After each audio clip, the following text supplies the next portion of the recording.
В Ингушском краеведческом музее имени Мальсагова ежегодно проводится мероприятие, посвященное декаде ингушского языка и литературы. Это знаменательное событие, которое позволяет заглянуть в историю ингушского языка и еще раз осознать всю важность культурного наследия.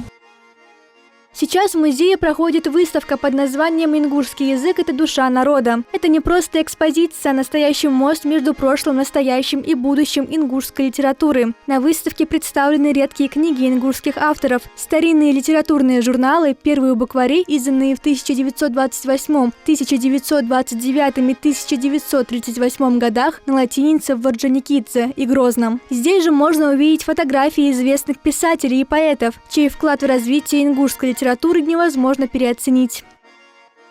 Музей краеведения принимает активное участие в проведении этого мероприятия, привлекают всех известных личностей, которые занимаются у нас в республике ингушским языком, которые вносят свой вклад в развитие ингушского языка.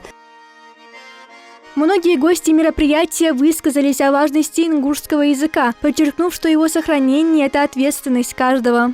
Сегодня мы живем в мире, где изучение иностранных языков становится нормой. Мы читаем книги, смотрим фильмы, общаемся на разных языках. Это открывает перед нами новые возможности, помогает понять другие народы и их культуру. Но изучая иностранные языки, нельзя забывать о своем родном. Посетители выставки затронули важную проблему. Многие современные дети начали реже говорить на родном языке, предпочитая русский. По мнению гостей, ответственность за это во многом лежит на родителях, которые не уделяют достаточного внимания развитию ингушской речи в семье.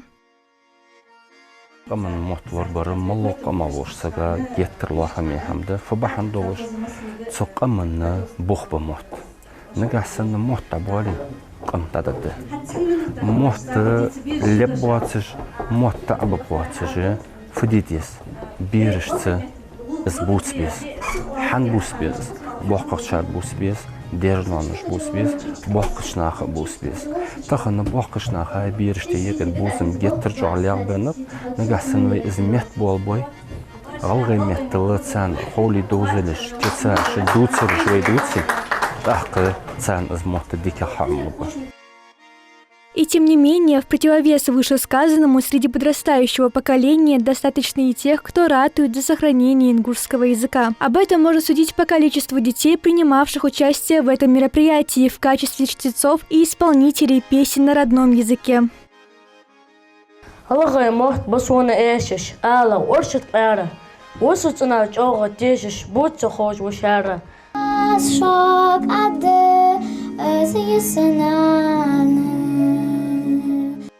После выступления они также поделились своими впечатлениями о выставке. На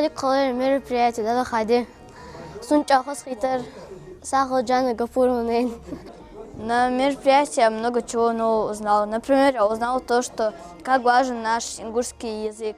Если, например, мы будем только русский язык говорить, а не ингушский, то тогда наш ингушский язык полностью пропадет.